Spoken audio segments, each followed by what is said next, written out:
Hello and welcome to Coffee with Carey. I appreciate you stopping by today for this little quick tip that I've created here for you, or will be in the next couple minutes here. It came up this week yet again where I had another matchmaker, not a client or one of their recruits, which are the people that I recruit to go out with my matchmaking clients. Wasn't a coaching client. It was another matchmaker who asked me regarding her client. She said, do you want to check with him to see who's going to pay on this date? My client always likes to know who's going to pay.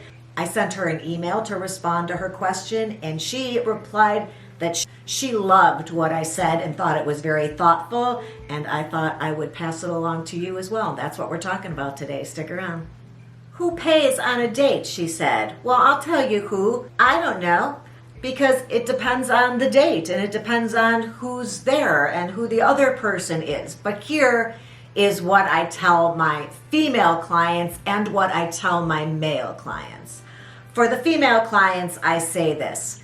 This date that I'm creating for them should be treated like any date you've created for yourself. So for you, that means anybody fixing you up, not just a matchmaker, your friends, your sister, somebody else that you've dated who thinks you'd be a great match for somebody else they know. If somebody's fixing you up, or if you are just meeting somebody that you met briefly in person once or from one of the dating apps, here's what I tell my female clients. When the bill comes, allow the gentleman to pick it up and say to him, sincerely, can I help you with that? I like the wording of that too. So if you don't, you can change it, but I've chosen these words carefully, and I like to ask and have my clients, matchmaking and coaching clients, ask, can I help with that? And if the gentleman says yes, then by all means delve into your purse that's on the back of your chair or on the floor and hand over some cash or your credit card to split the bill. If the gentleman on the other hand says, no, I've got it, then I have my female clients ask one more time, just to be sure. Just ask, are you sure? And if he insists on picking up the tab, then I recommend that you, in the most authentic way possible, thank him and let him know how much you appreciate that. Not just, oh, thanks, or a little bit more than that, because that's nice for somebody to pick up the tab, your tab as well as their own. That's generous, and I think it should be treated as such. And you know what men like and women like too?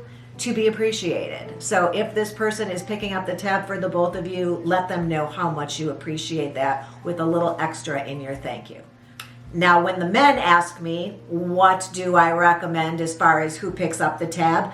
I say, this is certainly up to you, and it is up to what's going on in your pocketbook, your bank account. If you can more than afford to pick up the tab on a date and you are having a nice time and don't mind doing so, I think it's a very, very thoughtful and very masculine and very kind thing to do, and gentlemanly as well. I think it is also very old-fashioned, so I think that when you are dating women who are 50 and older, they will for sure be appreciative of that and will, I don't want to say expect it, but it will kind of be very familiar to them as to how they dated earlier in their life, perhaps in their 20s or 30s. That will seem familiar and the way that they're used to it being. So if you're making your dates, as I suggest, for just a drink and maybe an appetizer or a cup of coffee, you could probably afford to pick that up for somebody else,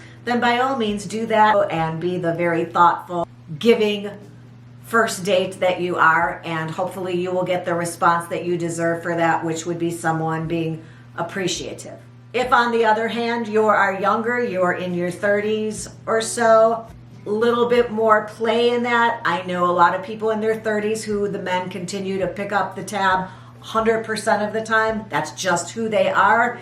And I also know men in their 30s and 40s who kind of grew up with the whole going Dutch, that everybody pays their way, and women in that category are more often not surprised by the outcome of sharing the bill with another person.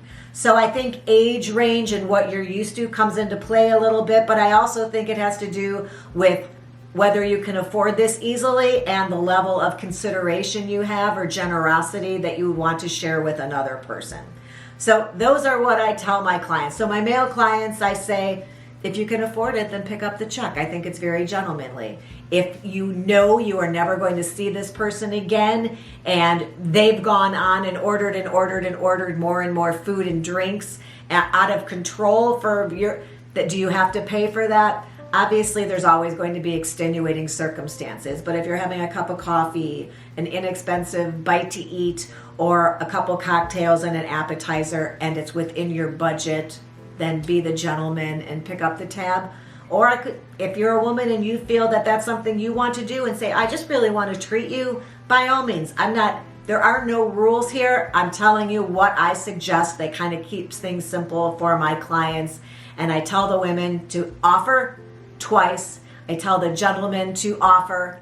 And if the woman wants to, insists on paying, up to you whether you want to step back and share that with her. That's certainly easy to do as well. But I think if being in that situation as a person who isn't there often makes you nervous or uncomfortable or feel awkward negotiating that bill, I think thinking about it in these terms of this episode should help you out. I hope so. If it did, give the episode a thumbs up. And if you'd like to subscribe to my channel, I would appreciate that and look forward to seeing you next time.